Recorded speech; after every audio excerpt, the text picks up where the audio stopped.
Hi, I'm Stas Margaronis. I am a member of the American Hellenic Council, and we are speaking with Dr. Apostolos Veizis, who is Director of Operational Support for Doctors Without Borders, also known as Médecins Sans Frontières. Excuse me. Dr. Veizis, how long has MSF been in Greece? MSF have been in Greece for 26 years. Okay. Trying to respond to medical and humanitarian needs, and at the same time to get the support of the Greek people in order to support other people in the other countries as a part of an international movement who is currently today in 64 countries, responding in emergency situations, in war zones, epidemics, and other chronic diseases. Okay. The crisis in 2010 complicated the challenges for you here in Greece. Could you explain how? The challenges of the economical crisis that it started the peak in 2010, but it started earlier and is ongoing, had an impact, first of all, on the life and the well-being of people in Greece, people that have been our donors, our supporters, and sometimes our patients, and decreased their ability to support MSF as an organization. So we had a situation that you have an increased needs of the people who were before your supporter. Now there are also sometimes the people who need your support, but meanwhile you have less resources to cover these needs. So the impact of crisis, both on the people in Greece and their well-being, including the organization on the resources that the organization can deploy covering this increased need, had an impact that was quite big. Can you tell us the impact of the budget cuts specifically on healthcare? Yeah, one of the things that is more important, because we are a medical humanitarian organization, is seeing the impact of the austerity measures and the budget cuts on the healthcare and the welfare system. We got budget cuts on the healthcare and welfare about 40%. We got budget cuts about 50% in the hospital care. We had an increase of contribution to medication for the people who were insured. We had an increase of unemployment that arrived up to 28%. We had about 3 million people being uninsured. 3 million people uninsured. So even when the people are insured, the difficulty for them due to budget cuts, due to salary cuts, due to pension cuts, and at the same time increasing their contribution to the healthcare system, increasing taxes on these people, made the vulnerable more vulnerable, and people who were already vulnerable made them non-existing. So in situation, we're facing a situation that daily we have an increase of vulnerability. So there was a domino effect on the healthcare system and on the Greek people of all of these cuts. Affirmative. The cuts and at the same time the austerity measures had a domino effect on the lives of people living in Greece.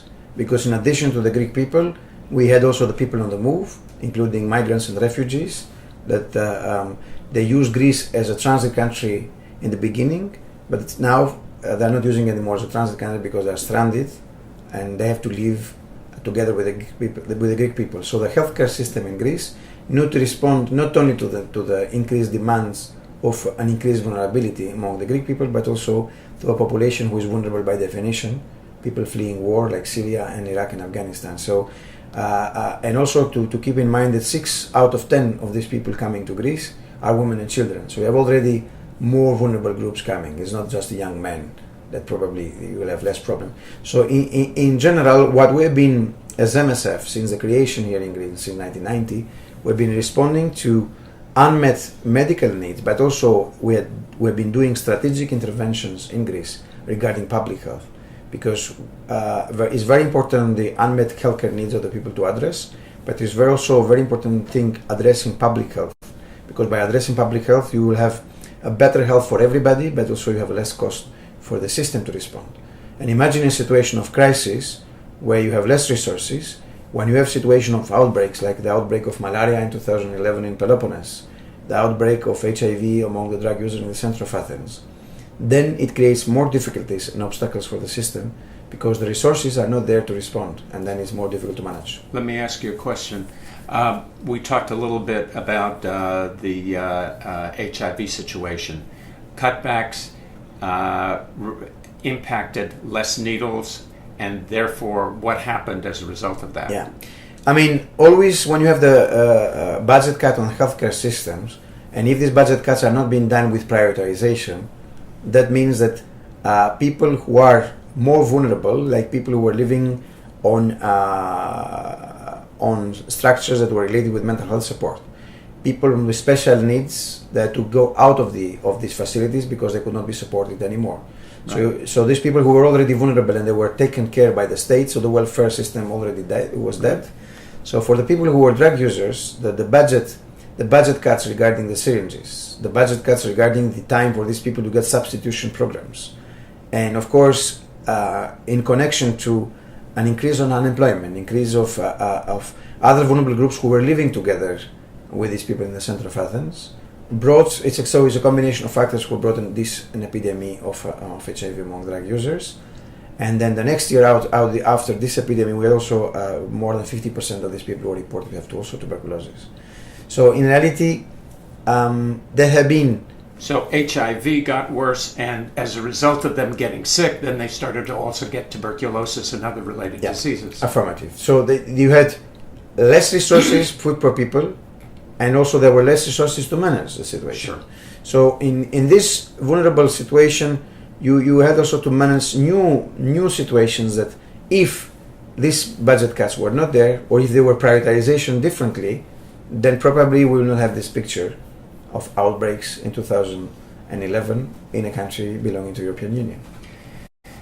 What was the increase in suicides around the time of the crisis? During the time of the crisis, based on the data provided by organizations who have been following up and having support on people who were attempting suicide, from 2009 to 2011 we had 40% increase. 40% increase? Yes. And 80% of these people on their interviews, the one who escaped the suicide, following the interviews with the hotline, was reporting that the reason why they wanted to commit suicide was because of economical reasons. And I would like to share with you one example that is something, it's really an example that shows how this economic crisis has been hitting the Greek family. This is something that the biggest, strongest, and important thing of the Greek society was the family, the cell of the society. And this is been hit very much, because imagine if you have the pension cuts and you have the salary cuts. Imagine that the people who were pensioners, they were supporting the members of the people who were unemployed. So this created also an internal family tension, and you had children taking their parents into a house for elder people in order to get the house, in order to get the pension. So I mean, they brought also a lot of challenges inside of the families. Breakdown of the family. That's something that was not we have not seen before in Greece. And also, I would like to give you an example of a man of 60 years old. He threw his mother from the balcony, a mother of 8 years old, and then he jumped himself from the balcony, and he left a letter behind. He said, "I was too much desperate and I wanted to commit suicide. But then I was thinking about my mother. And if I would let my mother, 8 years old, back, she would die anyway and she would suffer without any support. So I decided to kill her and kill myself so like this she will not suffer." So that shows also the impact of how in many families, but also we have to keep in mind that the Greek people are proud people. And they will not share many situations like you see in other countries. They will not come on TV saying that how they're suffering it is there. So they're proud of that. Yes. Plus also we need to keep in mind something. The Greek people, they do believe in God and they are strong believers. At the same time, if they will commit a suicide, the Greek church will not bury them. Of course. So in that case, many suicide attempts are being presented as an accident. So I think definitely situation, it's something that have been really, and if you go in the cells of the families, we never saw in the past people going into the markets that are every week in every neighborhood collecting the remaining. So I think it is very difficult to see people who had a dignity and people who were pensioners before to go and collect foodstuff. Bits and pieces Bits and off the pieces. ground. Or go to the city center to get some soup kitchen, or trying to complete to support themselves with medication. So it is an overall situation that had a wider impact. But while in the previous years of the crisis, this situation was presented also by the media and kept in the attention of international community and with mobilization of international community. And I think the mobilization of international community, it is needed in two levels. It is raising awareness in order to see that these austerity measures, they are not supposed to be imposed on the people, but also to see the way how the people can support better on a situation and how they can express better their solidarity. Okay. Because, yeah. So, as Greek Americans and as the American Hellenic Council, what can we do to help? I think already talking to us, you are already helping, because you are allowing us, first of all, to do a psychosocial debriefing and tell you what is going on in the country and how difficult. And today, for example, you are talking to a person who is working for an organization to help people, and at the same time is a member of this society. So it's quite also challenging that you are a member of the same society and at the same time you're trying to help the society. And I've been seeing myself more going to other countries, helping other people, but I was coming out of a society who was rich enough. Right. So that's totally different, your mental health situation. I think we need to talk to keep people alerted and informed, and we need to advocate about the needs of the people. So people need to be informed what is going on in the country. That's first. Okay. We need to advocate about the people's needs.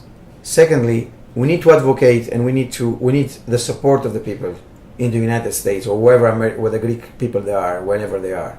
And their support can go in different directions. First of all, supporting us ethically and supporting being with us. And I think definitely your presence here today, it supports us because we think that we're not alone. So that gives us totally different way of thinking and of working, because we think, we're not alone in this world. We have other people thinking with us. And together we think we can find other solutions. We need people to join us. People who, of course, have the criteria and have the abilities to join us on our operations and on the projects we do for people living in Greece, be it Greek people or be it refugees or whoever they are. And third, what we need, because it's a very important thing to consider that more than 90% of our funds come from individual private donors. And we don't depend on the government funds, because we want to depend on the money of the private donors who allow us to be there for how time is needed, for whatever needs are needed, and for how long it is needed. So of course we are counting and we are wishing that the financial support to the organization in order to cover the needs of the people living in Greece, it is needed. So we ask for ethical and moral support. We ask for human resources to support our operations, but of course in order to make everything possible, to advocate, in order to change the situation, also we need the financial support to implement the projects. And we need the Greek government to take a stronger role. We need the Greek government to take a stronger role, to have a better political willingness, and also to be able to pass different processes and procedures, and also to be more close to the problems of the Greek population in order to address them, covering the emergency gap of today, the needs of tomorrow, and the needs of the day after. Very good. Dr. Veizis, thank you very much. You are more than welcome.